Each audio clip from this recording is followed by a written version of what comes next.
ये आप लोग मुझे सम्मान करते हो, पूनम पंडित जिंदाबाद बोलते हो, मैं धन्यवाद करती हूँ दिल से। मैं धन्यवाद करती हूँ आपका दिल से कि आप मुझे इतना सम्मान करते हो। लेकिन जब जब इंसान ने अपने आप को सर्वोपरि माना है तब तब सिस्टम खराब हुए हैं। ये मैं आपका दिल से लाख बार धन्यवाद करती हूँ। जब किसान आंदोलन में थी तब भी मैं आपका धन्यवाद करती थी, लेकिन मैं एक बात बोलती थी कि मैं जिस गली निकलूं शिक्षा की खुशबू आए। आज भी बोलती हूँ, मैं जिस गली निकलूं किसान एकता मजदूर एकता के नारों की गूंज कानों में आए, किसी इंसान की नहीं, क्योंकि उन नारों में सम्मान है। जय जवान जय किसान के नारे गूंजे, उनमें स्वाभिमान है। यहाँ बहुत यूथ खड़ा हुआ है, जो युवा है, मैं उनका दिल से धन्यवाद करती हूँ कि आप इतने नारे मेरे लगाते हो। लेकिन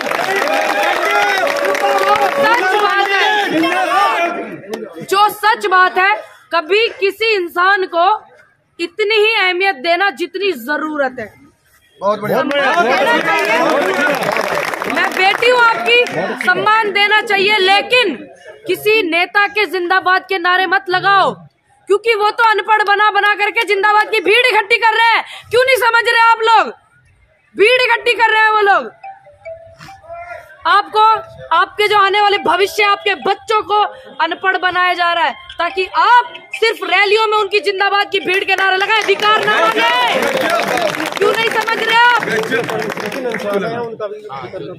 और मैं यहाँ पे जो आई हुई हूँ गाँव में, चितसोना गाँव, हमारे पूर्व प्रधानमंत्री चौधरी चरण सिंह की जो नंसाल है, यहाँ पे उनके मामा जी हैं, तो हमारे वो बड़े हैं, तो आप हमारे भी कुछ रिश्ते में लगे, मामा जी ही लगे, सब यहाँ पे उनकी नंसाल तो पूरे देश की है नंसाल।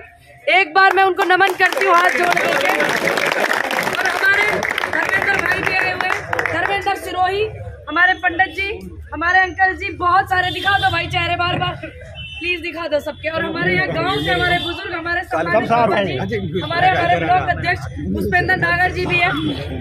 समझो उस बात को जो आपको समझाने के लिए युवा निकला है, समझो उस नजर को जो आपको दिखाने के लिए निकले हैं। अंधे मत होना है कभी भी कि नहीं हमें तो अंधभक्त बनना है, ऐसे नहीं होना। आप अपने बच्चों को पढ़ाओ, बच्चों की शिक्षा को क्यों खराब कर रहे हैं? ताकि वो अपने अधिकार ना मांग सके, ताकि वो हक ना ले सके। इसीलिए तो सारी चीजें चल रही हैं, लेकिन स्कूल बंद है। क्यों नहीं आप जैसे बुजुर्ग बैठ करके वहां पे स्कूल चालू करवाते बच्चों के? क्यों नहीं आप लोग, क्यों नहीं बोलते ये वाली बात? हर किसी रोजगार की आवाज बेरोजगार की मैं ही उठाऊंगी। स्कूल में है, रैलियों में ना है। अब एक बात बताइए, अब एक बात बताइए, अब मैंने तो अपनी जिम्मेदारी किसानों की आवाज उठा करके और आपकी बेरोजगारों की आवाज उठा करके मैं तो निभा रही हूँ, लेकिन आप ये उम्मीद कैसे करते हैं कि बस हमारी आवाज उठाने के लिए तो पूनम है? क्यों नहीं आप ये अपनी खुद की उम्मीद करते कि हम अपनी आवाज सब इकट्ठा उठाएंगे? क्यों नहीं उठाते आप? इतने खेतों को खराब करती है गाय, क्यों नहीं आप उनसे ठेकेदारों से पूछते? गौ माता को वो परेशान करते, गौशाला में उनको चारा नहीं मिलता, इतनी हालत बुरी गायों की हो रखी, और फिर खेत में आप लोगों की हो रखी। क्यों नहीं आप उन ठेकेदारों से पूछते गलेवान पकड़ के, हाँ बताओ क्या बात है? अब सबकी आवाज मैं ही थोड़ी उठाऊंगी, मैं तो फिर भी पूरी कोशिश कर रही हूँ। स्याना विधानसभा में मैं हूँ, कितना काम किया है यहाँ के पूर्व विधायक ने। पूनम पंडित ये रुक जाइए, मुझे काम की बात करने दीजिए, मेरी रिक्वेस्ट है आपसे। बड़ा कम समय मिलता है, समझदार लोग, सुनने वाले लोग बहुत कम होते हैं। ठीक है जी, ठीक है। कितना काम किया विधायक ने, पूर्व विधायक 2012 वाले पुतले, ठीक। और अब जो मौजूदा विधायक है उन्होंने कितना किया? तो वो जब बजट वहाँ पेश कर रहे हैं, मैंने इतना काम किया, तो आप सारे मेरे बाबा बुग्गी लेकर क्यों नहीं जाते कि झूठ बोल रहा है? क्यों नहीं जाते आप? कितनी शिक्षा सुधारी, कितने हॉस्पिटल, कोरोना काल में कितने इलाज हुए स्याना विधानसभा में? किसी के नहीं हुए। क्यों नहीं आप मेरे बुजुर्ग जाते? युवाओं को तो मुकदमे लगा दे उल्टे पुल्टे, बेचारे में हो जाए, उनका सिस्टम खराब हो जाए, क्या कर लोगे आप? तो इसलिए आप सिस्टम को बदलो, और हमारे जाने से काम नहीं चलेगा कि हम कांग्रेस छोड़कर चले जाए या हम देश छोड़कर चले जाए। नहीं, हम यही रह करके सुधार करेंगे और इतिहास लिखेंगे। ऐसी सोच बनाओ। सब सोचते हैं भगत सिंह तो पैदा हो, झांसी की रानी तो पैदा हो, मेरे जैसी बेटी तो पैदा हो, लेकिन मेरे घर में नहीं, पड़ोसी के में। आप क्यों नहीं अपनी बेटियों को इस लायक बनाते कि वो स्पोर्ट्स के लिए लड़े? पूरे में स्टेडियम नहीं है सियाना में, लड़कियां खेल में मेडल लाती हैं, स्वाभिमान सम्मान बढ़ाती है देश का, परिवार का, गांव का, समाज का। क्यों नहीं उनके लिए स्टेडियम बने, लड़कियों के लिए, लड़कों के लिए? यहाँ पे स्पोर्ट्स क्लब, समझ रहे हैं आप? युवा है क्या है सियाना विधानसभा में? क्यों नहीं आप आवाज उठाते? मैं ही उठाऊं? जो विधायक है उनसे क्यों नहीं कहते? हमारे जगरे बनवा दो। झगड़े भी ना बनते, अरे झगड़े भी तो ना बनते, जगरे बनवाओ, जगरे भी तो ना बनने, तगड़े बन रहे हो। अभी एक मिनट पहले लाइन चलाया मैंने, चाहिए भैया, अभी मैंने पंडित भैया बोलने दो जरा, बोलने दो भैया। उनके नाम झगड़े बनाए उन्होंने, फीता गिरा 10 बार हर गांव में उन्होंने। अभी एक ऐसा रोड देख के ही मेरे ऑफिशियल पेज से लाइव दिखाया, साइकिल वाला भैया घूम रहा था, उसमें इतनी बीमारी लग जाएगी, उसके इतना घोटो पानी था उसमें। अभी अपने पेज से चलाया, झूठ नहीं बोलती, देख लेना मेरे पेज पे, पूनम पंडित जो पेज है मंडोना गाँव में। तो दगड़े भी ना बनवाए और फीता काट काट के चले जाएंगे। खाद तो मैं गई हूँ, दिखाया मैंने, तो एक एक चीज दिखा रही हूँ, लेकिन हर चीज में ऐसा नहीं है कि मैं ये आवाज उठाऊं। मैं तो उठा रही हूँ, पूरा चिल्ला चिल्ला करके आपकी आवाज उठा रही हूँ, लेकिन आप भी तो मुझे सपोर्ट करो। आपने विधायक को वोट दिया है, आपका हक बनता है पूछने का। आप या तो मुझे इस लायक बनाओ, मुझे बनाओगे इस लायक तभी तो मैं आपकी कुछ मदद कर पाऊंगी।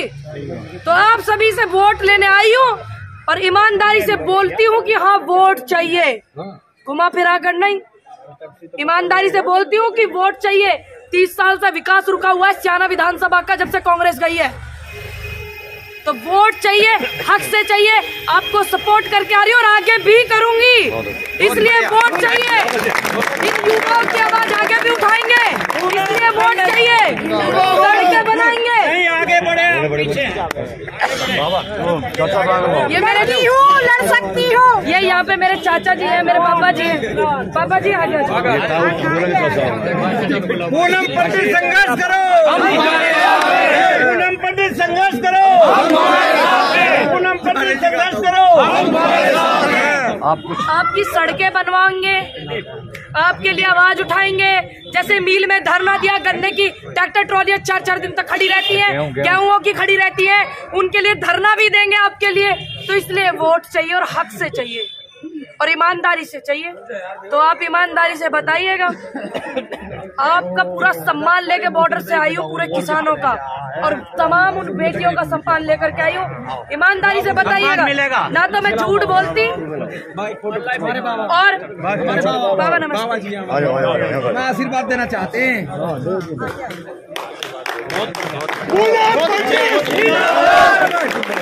ईमानदारी से बताइएगा कि आप सत्ता परिवर्तन करने के हक में हैं कि नहीं? हाथ ऊपर करके बताइए। अगर नहीं है मन तो भी बताइए।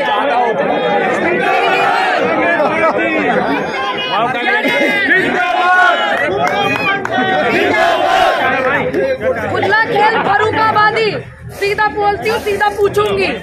सत्ता परिवर्तन करना है हम लोगों को देश हित में, संविधान के हित में, जो बाबा साहब लिख करके गए थे।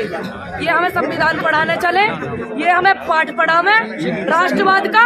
जिनके ऑफिस पे, कार्यालय पर अभी ये जो नया 15 अगस्त गया, प्रधानमंत्री जी तो दीवार पे, प्राचीर पे लाल किले की झंडा लहरा रहे, और इनके नेता अपने ऑफिस पे हमारे देश का तिरंगा जो लहराता है, एक एक भारत के नागरिक की सांसों से, किसी के मोहताज नहीं, भारत का तिरंगा उसको छोटा करके नीचे लगा दिया और अपना कमल का फूल ऊपर लगाया इन्होंने।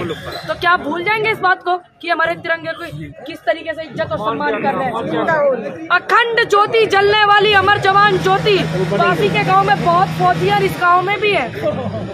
और जो ये युवा दौड़ लगाते हैं ना, जिनको ऊर्जा मिलती है टीवी में देख करके अमर जवान ज्योति को, उस अखंड ज्योति को इन्होंने खंडित किया है और उन जवानों की आत्माओं को ठेस, और उनके पिता, माता, बहन सबकी आत्माओं को ठेस पहुंचाई जिनके भाई बॉर्डर पे शहीद हुए। तो क्या आप इन्हें माफ कर दोगे? नहीं कर सकता देश का, हिंदुस्तान का एक भी व्यक्ति इनको माफ नहीं करेगा। और हालत इनकी ऐसी खराब करना, ये वोट की चोट में बहुत ताकत है। तो प्लीज वोट की चोट दें।